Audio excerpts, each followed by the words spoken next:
Chief National Correspondent Matt Gutman in Kerrville, Texas. Good morning, Matt. Hey, good morning, George. And it's important to note that there are still over 40 people missing somewhere along these riversides here. And I want to give you a sense of what the search and recovery teams are dealing with this morning. This mangled pile here, that's an SUV. This here is the trailer of an RV. Its skin just obliterated. And I want you to come with me to see the rest of these debris piles, at some points 3 feet high. And right there, that's a piece of plywood and a blanket up in the tree. It gives you a sense of how high that water was. And with our second camera, I also want to give you a sense of the expanse here, that these debris fields extend for tens of miles on either sides of the river here. This morning in Texas, rescuers growing desperate to find the missing and recover those swept away by the historic flash floods that killed at least 75 and left over 40 missing. In the pre-dawn hours of July 4th, waters rising 26 feet in less than an hour, many still asleep. This time-lapse video showing just how fast another river rose hours later. The ground, dried by drought, acted like concrete, sending the water rushing straight into river basins.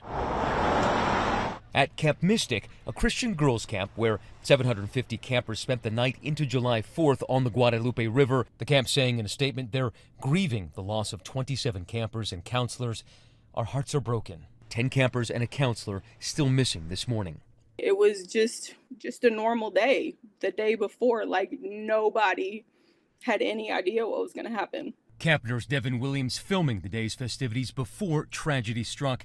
Staff entertaining campers in the dining hall, games being played on the lawn outside. And when the sun rose, an apocalyptic scene. Muddy mattresses, those bent bunk beds, and sodden pink comforters. We had no idea people were missing. We had no idea that they had to wade through water, barely able to stand to get to the pavilion. I didn't even realize the gravity of the situation until we saw helicopters flying over us. Devin and the surviving campers bust to safety. Oh my God, oh my God, oh my God. Those surviving girls singing as they passed through miles of shredded countryside, past the trees that were smashed and the SUVs piled up like toys. These are babies that were lost. Reverend Garcia in charge of receiving them at the reunification center. Just watching the children being offloaded from the buses, right, missing shoes and having dirt all over them, and of course being hungry as well, and then coming into the building and seeing their parents from a distance. And among the dead, recent high school graduate Chloe Childress, who worked as a Camp Mystic counselor.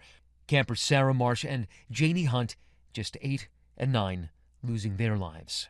And former counselor Ryan Robinson paying tribute to Dick Eastland, the owner of Camp Mystic, saying Eastland died trying to save as many campers as he could. He made sure that I always felt comfortable and felt at home at Mystic. He was just an extremely selfless person, and he showed that until the very end. 10-year-old camper Greta Toronzo from Houston, among one of Eastland's Mystic campers that responders are still looking for today. A far different outcome at Camp La Junta, where everyone made it out safely. This dramatic video showing a cabin being washed away with people still inside. We saw one of our tables from our dining hall floating across the field from our house, and that's when we knew that something was very wrong. Scott and Katie Fineski, owners of the camp, describing the rush to get everyone to higher ground. Our counselors were amazing. They had the kids climb from their bunks up into the rafters, which are very secure, and hold the kids tight there. They kept them incredibly calm. I had a firsthand view of the flood, and my brother here, he had to swim out of his cabin. On the way here, we saw all of the other camps destroyed, obliterated. One woman, Devin Smith, rescued after clinging to a tree 20 miles downstream. Much of the effort now turning to recovery. That was a picnic table. Up there in the tree are children's floaties.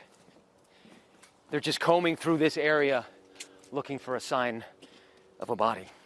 What kind of things are you finding in there? We're finding everything. We're finding a lot of personal items, shoes, purses. Heart of Hills Camp mourning their director, Jane Ragsdale, remembered as a strong, joyful woman. Dr. Catherine Eads was camping in an RV with her husband when the two were separated in the rising floodwaters, her family calling her loss far too soon.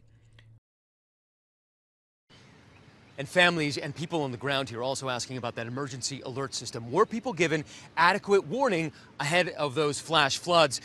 We received multiple alerts yesterday on our phones, and at this point, officials here are saying that any amount of precipitation is too much because the ground here is just so saturated, it makes it life-threatening. But as Ginger will note, I'm sure just very shortly, the worst of the rains have passed here. George. Okay, Matt, thanks.